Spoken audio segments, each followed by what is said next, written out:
le Seigneur, nous voulons comprendre une chose, que ce temps où nous sommes, ce n'est pas un temps pour rien. Celui qui nous a créés, celui qui nous a établis sur la terre, il connaissait ce temps. Et il a mis à nous la capacité de répondre à ce temps. La Bible dit, il n'y a aucune tentation qui n'est humaine. Et Dieu est fidèle, il ne peut pas permettre à ce qu'une tentation soit au-dessus de nous. Il nous donne la force de la supporter et de s'en sortir. Voilà le message que je voudrais partager. Je vais vous dire de manière à ce que nous puissions répondre en tant que chrétiens. Ce temps a besoin de la réponse des chrétiens. Au nom de Jésus. Amen.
Je voudrais que nous prions. Nous allons fermer les yeux et prier le Seigneur. Seigneur notre Dieu, nous te bénissons, nous te rendons grâce. Encore une fois, merci parce que tu nous as donné le souffle de vie. Merci pour cette occasion.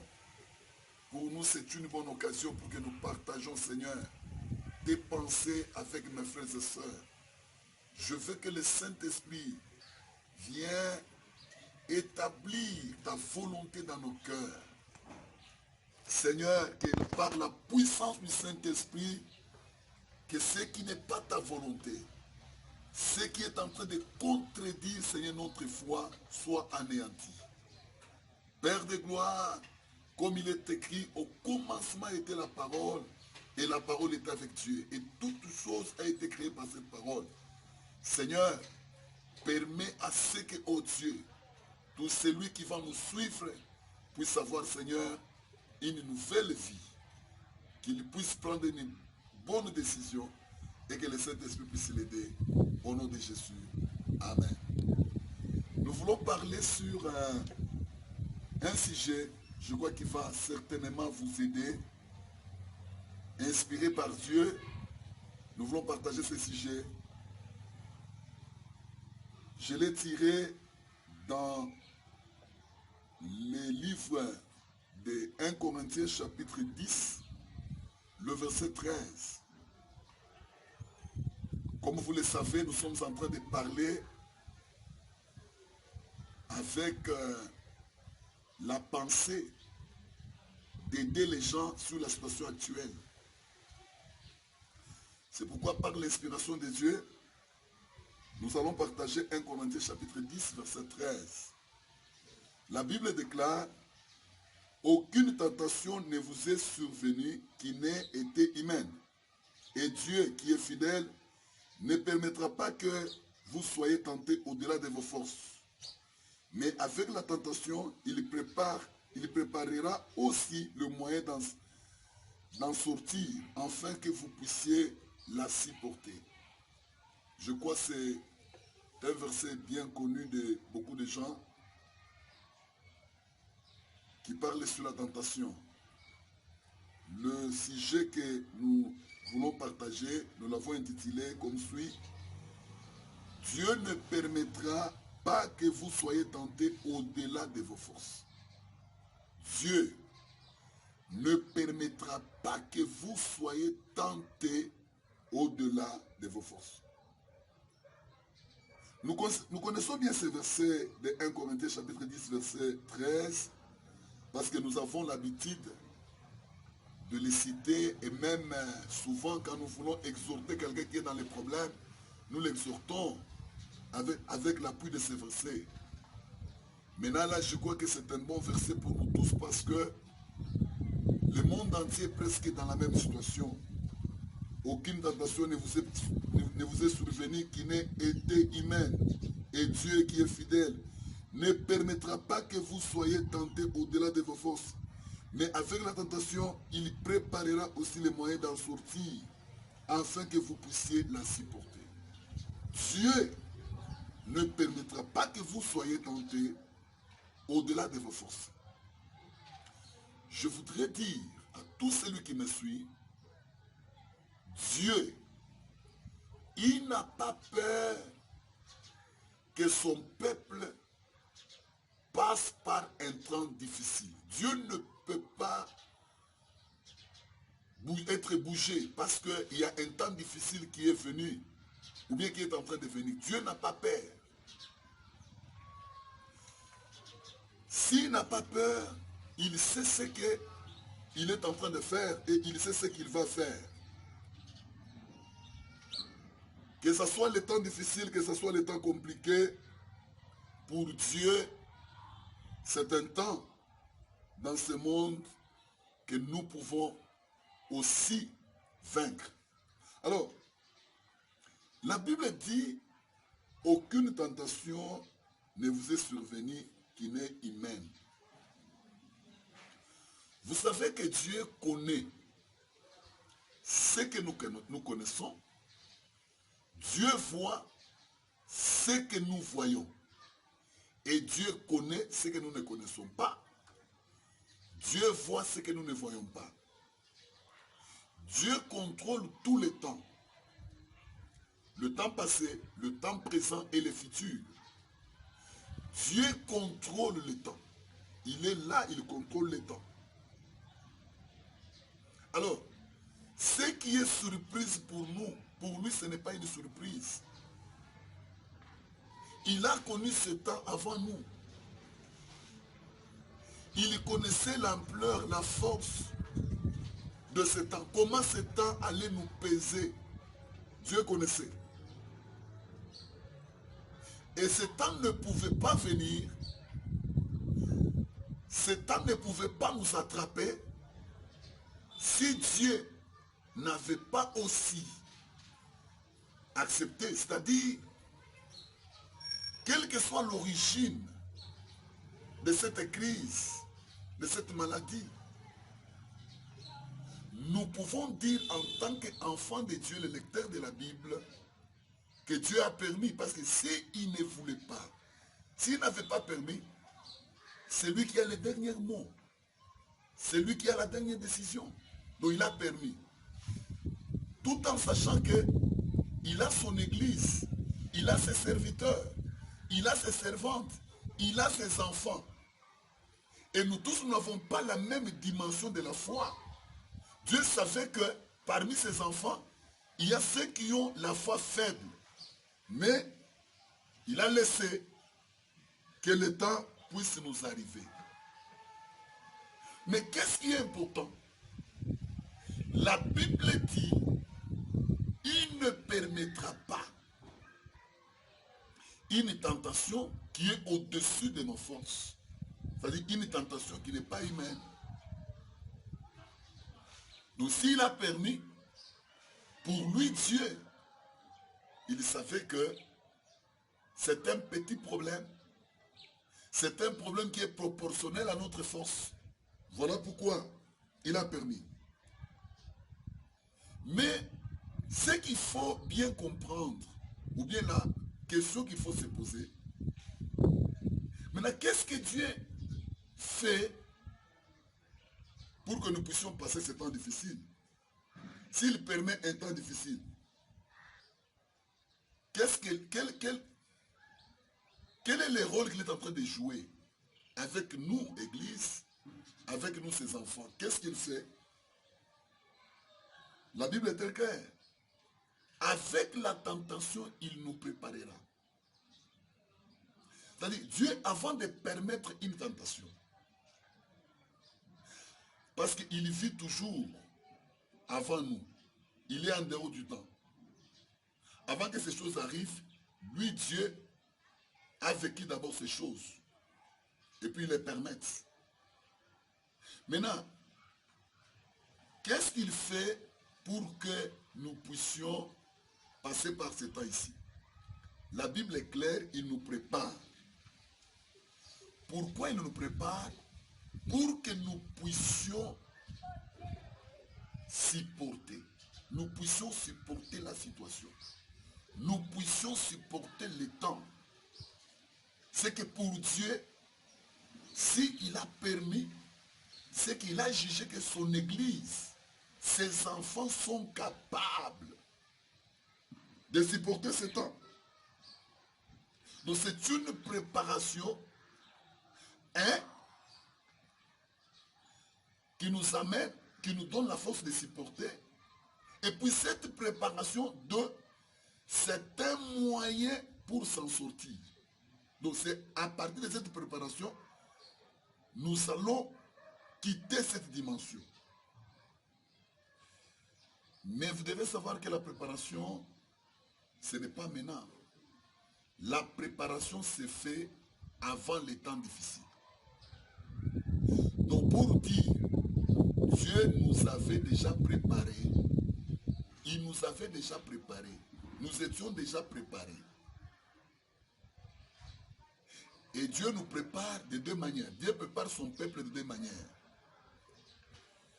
Premièrement, par les moyens de la révélation. Quand on parle de la révélation, c'est que Dieu, il prend le soin de parler. Il s'exprime, il se révèle à son peuple. Ici, Dieu a diverses manières,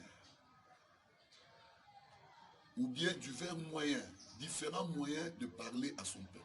Vous connaissez, Job nous dit, dans le chapitre 33, le verset 14, vous descendez, il dit, Dieu parle tantôt d'une manière, tantôt d'une autre.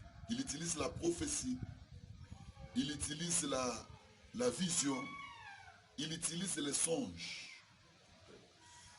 Quand vous lisez dans Job, vous allez voir que Dieu parle pour nous avertir, afin que nous ne puissions pas tomber dans la fosse.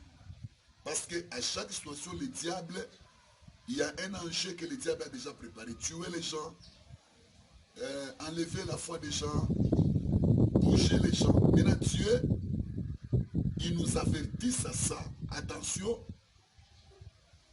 quand vous allez passer par ces temps difficiles, ce que le diable est en train de chercher, l'objectif de ce temps, c'est ceci ou cela. Vous devez éviter à tomber dans ces pièges. C'est là où nous devons bien parler. Dieu nous prépare avant, par la révélation. Les temps que nous sommes en train de voir, les temps que nous sommes en train de vivre, à ma connaissance, à moi, à ceux qui m'entourent, et avec le message, parce que la révélation, il y a des messages, il y a tout. Je n'ai pas eu de message précis disant que quelque chose au mois de mars va commencer et puis on va fermer les églises, l'économie sera touchée. Vous savez, nous ne vivons pas sur toute la terre. Je crois qu'il y a toujours des gens peut-être à leur coin, ils ont reçu le message. Mais je trouve jusque-là même le message que les gens nous donnent sur les réseaux sociaux. Ils cherchent à adapter leurs révélations à la situation actuelle. Mais si je suis très bien, nous suivons très bien ces révélations, il n'y a pas une révélation qui dit trop bien que, donc une révélation qui a décrit bien ces temps, la crise sanitaire, on va fermer les églises, les gens seront en quarantaine. Donc, il y a des gens qui parlent seulement d'une manière générale. Non, Dieu avait dit quelque chose va arriver. Parce que la chose est un peu dure. Jusque pour la première fois, nous avons vécu ce que nous n'avons jamais vécu. Nous empêcher d'aller à l'église. Alors, s'il y a des gens qui étaient préparés de cette façon-là, gloire au Seigneur, Dieu prépare. Quand nous lisons l'histoire de Paul en Actes chapitre 21, les versets 10 à 11, Agabus le prophète a préparé Paul pour lui dire, quand tu vas descendre à Jérusalem, on va te lier. Dieu prépare comme ça en utilisant des révélations. Je ne refuse pas. Ce sont des avertissements pour que l'homme puisse se préparer. Mais Dieu a toujours préparé les gens. Dieu n'a pas seulement un seul moyen de préparation, non. Il a un autre moyen, c'est le moyen d'édification. D'édification. Ça, c'est le deuxième moyen. C'est-à-dire, le premier moyen, par la révélation, Dieu parle à l'homme. Il signale à l'homme le temps mauvais qui va lui arriver. Il peut utiliser les prophètes, il peut utiliser les songes, il peut utiliser beaucoup de choses. Si la plupart des gens n'ont pas eu ce premier moyen comme moyen d'avertissement, moyen de préparation, il y a un autre moyen, c'est le moyen d'édification. C'est-à-dire quoi? Si au premier moyen, Dieu parle, il signale à son peuple que il y a un temps qui va vous arriver qui ne sera pas bien. Voilà comment vous allez vous comporter. Mais dans le deuxième moyen, là Dieu ne parle pas. Là Dieu commence à édifier la foi de la personne. Il commence à faire l'homme. Il commence à le rendre solide. Parce qu'il connaît que le temps qui va arriver, il faut qu'il mette la foi, la force, à la dimension de supporter les problèmes. Moi, je crois que c'est ce qui nous intéresse. La préparation d'avance. Beaucoup de gens, si ils doivent savoir ceci, si Dieu n'a pas utilisé les premiers moyens, il utilise toujours le deuxième moyen, les moyens de l'édification. Il prépare les gens en les édifiant, en les construisant, en construisant leur foi, leur esprit au temps mauvais qui va venir. Et ici, il utilise deux moyens, deux choses. Il utilise la parole et la prière. La parole et la prière. L'enseignement et la prière. C'est que Dieu va t'exposer devant des prédications, devant des enseignements qui seront en train de former, de forger, de te donner une autre dimension de foi. Dieu va te pousser dans des prières où tu seras beaucoup rempli de force.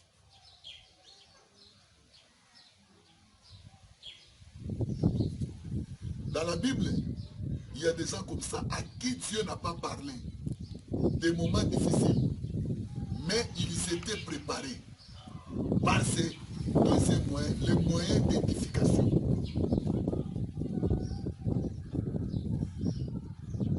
Job, je vous ai dit l'autre fois, il n'a jamais été signifié que Satan va l'attaquer.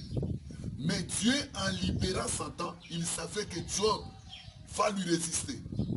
Pourquoi Dieu savait qu'il va lui résister? Dieu connaissait qu'en Job, il y a la force nécessaire contre les attaques du diable.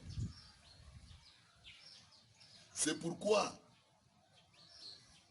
un homme de Dieu bien préparé, un enfant de Dieu bien préparé, devant une difficulté, devant un temps difficile, il ne réagit pas, il y répond. Si quelqu'un ne peut pas préparer, il va réagir. La réaction aggrave les problèmes. Mais la réponse s'oppose. La réponse tranquillise les problèmes. Ici, je vais parler, je vais parler comme un médecin. Quand on injecte un produit dans le corps de quelqu'un et qu'il y a une réaction, vous allez voir qu'il y a des boutons qui sortent. Et quand on demande au médecin, il dit non, non, le corps a réagi. C'est-à-dire, le corps n'a pas accepté le produit. Mais quand on injecte un produit et que l'homme qui était malade devient guéri, on dit non, non, ce produit a répondu. Dans le cas de Job, Job ne devait pas réagir. Job devait répondre à Satan. Le problème de Dieu, l'enjeu qui était là, c'était que Job, même en tant que pauvre, il devait être attaché à Dieu. Il devait rester attaché à Dieu. Mais vous allez comprendre que si vous arrivez à la fin, quand Dieu est apparu dans la vie de Job, il a condamné la réaction de Job. Beaucoup, pendant ce temps, ils sont dans la réaction. Ils sont en train de réagir. Dans les jours seulement où nous avons compris que le monde est frappé, le monde est visité par la maladie, la majorité des gens, même les chrétiens, ont réagi. Ce qui a fait monter les prix sur le marché, et que les commerçants, ils ont compris qu'il faut hausser les prix, c'est la réaction du peuple, même des chrétiens. Parce que tout le monde a couru au marché pour dire, le temps est grave. Alors, quand les commerçants ont vu ça, ils ont dit, eh, il faut qu'on hausse les prix. Mais si les gens avaient répondu, c'est qu'ils voient les problèmes, ils se disent, non, non, nous devons répondre à ces problèmes. On n'allait pas être dans cette situation. La situation est aggravée. Même là où la maladie n'a pas encore arrivé, la situation est grave. Tout simplement parce que les gens sont en train de réagir. La réaction veut dire, nous n'avons pas été préparés.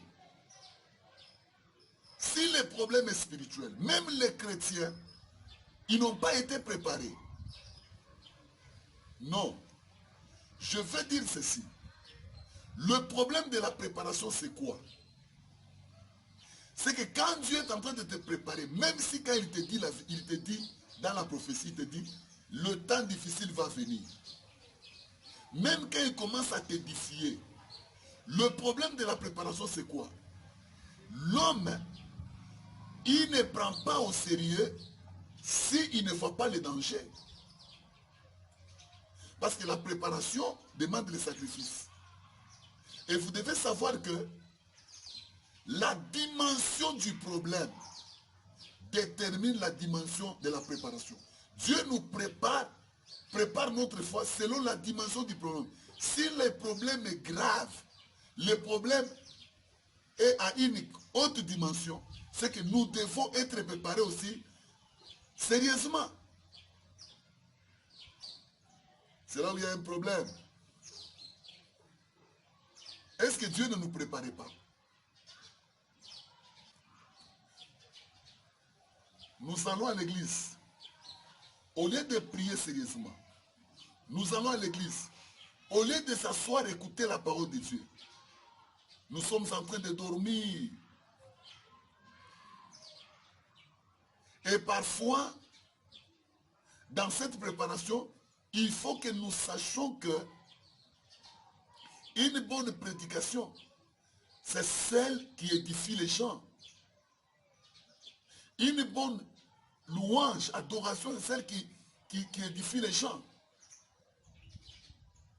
Aujourd'hui, maintenant, nous sommes en train de voir les gens qui partent à l'église, pas pour être édifiés, mais pour sauter.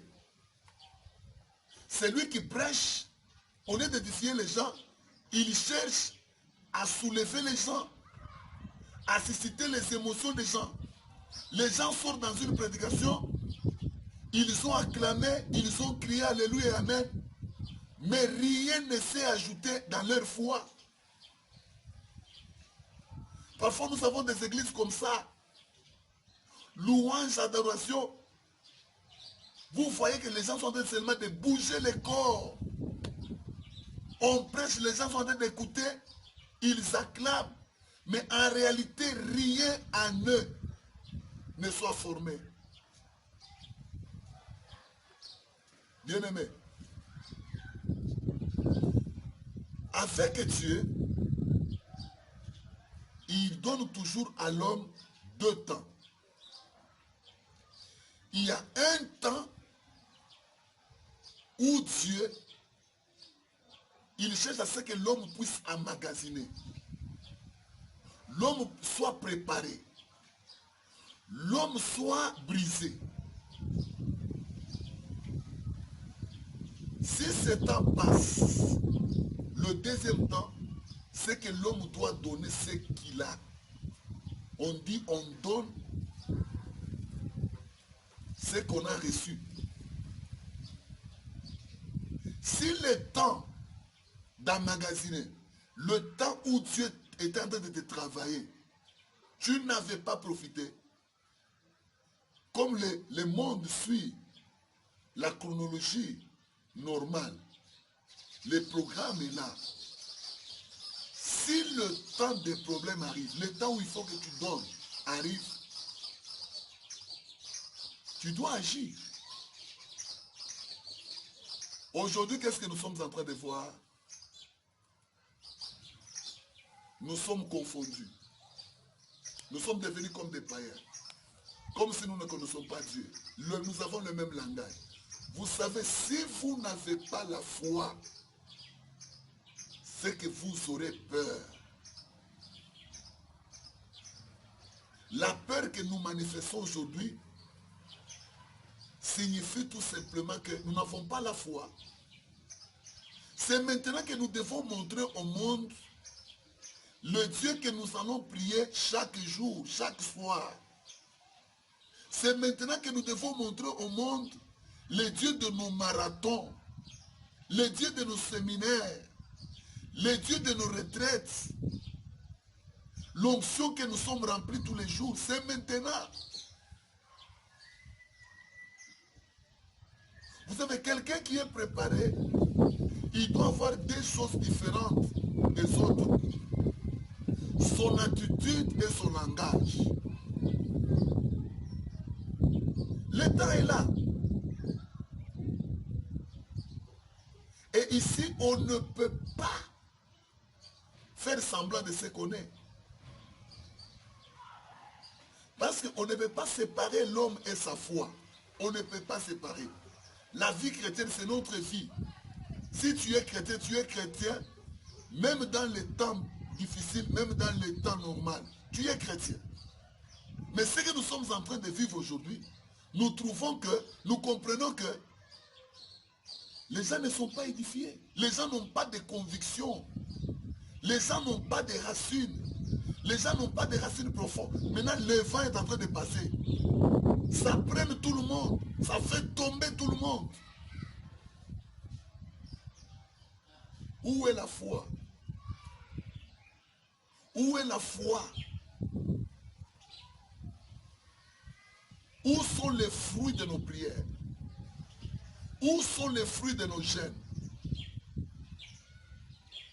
Qu'est-ce que nous manifestons au monde? Qu'est-ce que nous disons au monde?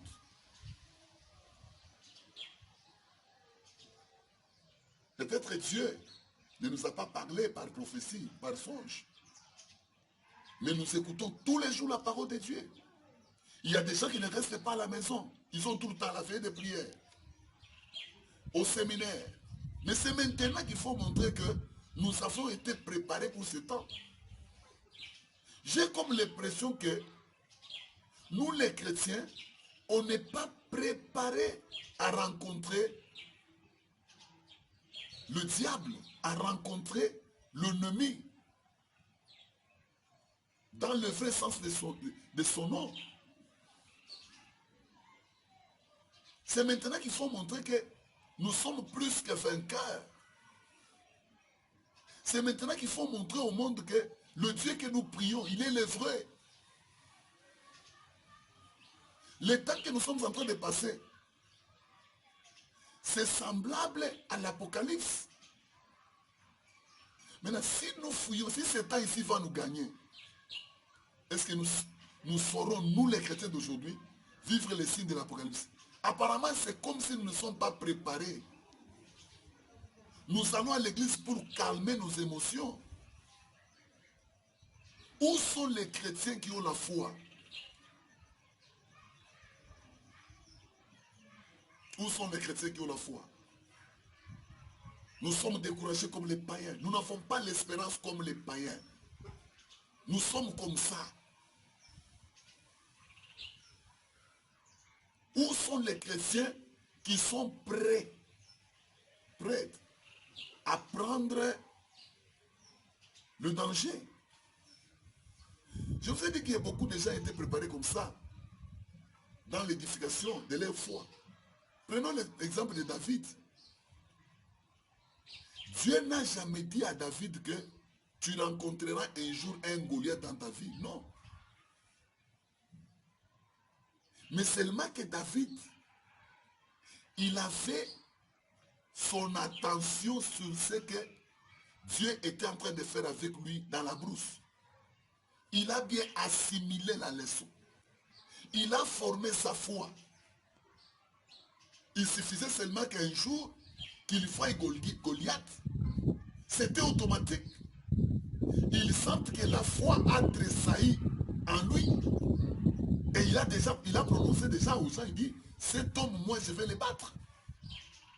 Même s'il n'a jamais vu Goliath, mais sa vie a été préparée à la dimension de combat de Goliath. Église, je pense que ça doit nous interpeller. Si on ouvre les églises, allons pour nous édifier. Allons pour édifier notre foi. Allons pour édifier nos convictions. Prions pour être réellement des gens profonds dans le Seigneur. Ceux qui travaillent devant, soit pour prêcher, soit pour faire adorer les gens, ils doivent nous aider. L'église n'est pas prête. Les chrétiens ne sont pas prêts.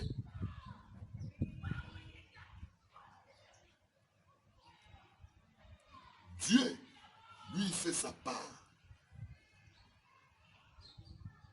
Regardez le nombre de temps que nous passons à l'église. Nous sommes incapables de tenir devant un problème comme ça. Que ça nous interpelle.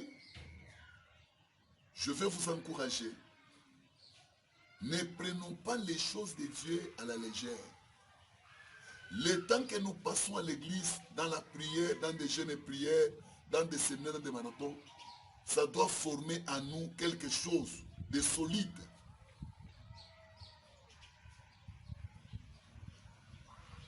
Ce qui est étonnant, c'est qu'un chrétien,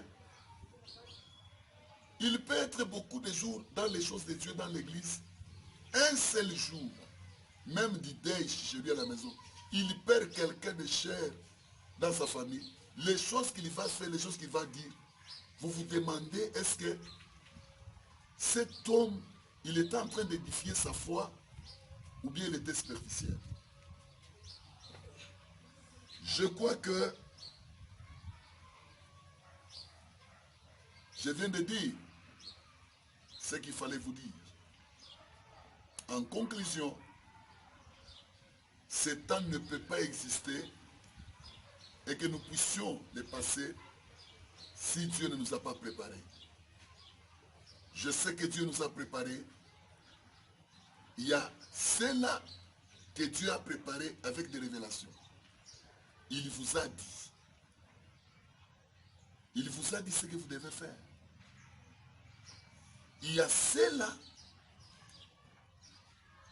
beaucoup d'ailleurs, que Dieu prépare en les édifiant. Mais seulement, nous ne prenons pas le temps que nous passons devant le Seigneur pour être façonnés à la dimension des choses que nous allons rencontrer. Bien-aimés, nous sommes sur la terre. Si vous lisez la Bible n'a jamais dit que la terre ici, nous allons y passer aisément, dans la joie. Après ce coronavirus, quelque chose d'autre peut venir, de compliqué encore. Alors, nous devons montrer notre foi. Nous devons montrer que nous vivons sur la terre avec des convictions différentes des hommes du monde. La parole que nous lisons chaque jour qu'on nous prêche, ça doit s'asseoir, ça doit s'inculquer à nous.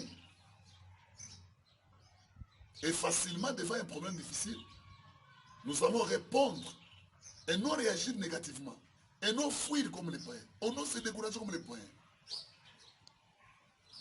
Nous devons être la solution à ces problèmes. Parce que nous sommes équipés, parce que nous écoutons tous les jours la parole de Dieu, parce que nous nous présentons tous les jours devant Dieu. Nous sommes la lumière. L'Éternel ne peut rien nous faire. Nous devons avoir des déclarations d'encouragement pour le monde. Si seulement nous allons considérer nos temps, nous allons considérer le temps que nous investissons à l'église. Nous les prenons comme le temps de nous faire des hommes et des femmes solides. Une autre maladie, ça c'est le bonus que je donne, parce que je suis déjà à la fin. L'église d'aujourd'hui a un problème, les chrétiens d'aujourd'hui ont un problème. Parfois nous allons à l'église, nous cherchons à servir Dieu, nous cherchons à donner, à dépenser, pendant que nous n'avons rien formé à nous. Il y a beaucoup de serviteurs aujourd'hui qui sont des serviteurs de nom. Beaucoup de gens ne sont pas formés. Il y a beaucoup de gens qui n'ont pas eu le temps de s'asseoir au pied de Dieu. Il y a des gens qui n'ont pas eu le temps d'écouter les autres, d'écouter la parole de Dieu. Ils sont en train de chercher qu'eux prêchent, et chantent. Maintenant ici,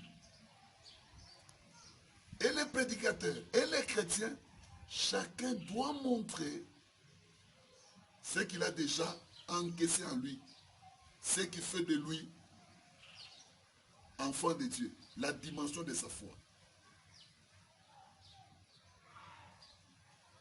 Je ne le dis pas pour vous condamner,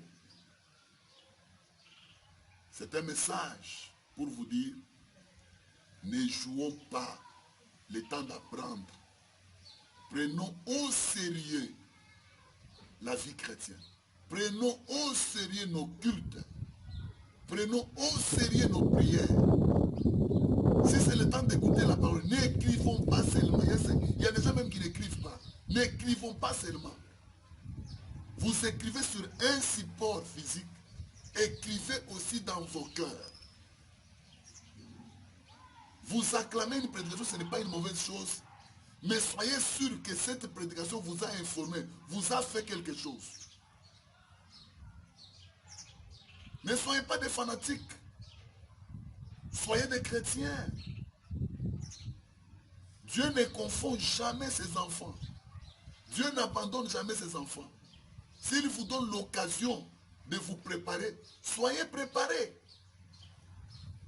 Parce que si le temps est déjà arrivé, là ce n'est pas le temps maintenant de chercher à appeler Dieu. Non. Dieu a dit, Satan va voir Job, il va te résister. Va voir Job, il ne va pas m'abandonner. Donc Dieu doit être sûr de certains chrétiens, de certaines chrétiennes que cette situation ne va pas les réduire, ne va pas les décourager, ne va pas les affaiblir, parce qu'ils ont suffisamment été formés par Dieu. Que mon Dieu vous bénisse. Au nom de Jésus. Amen.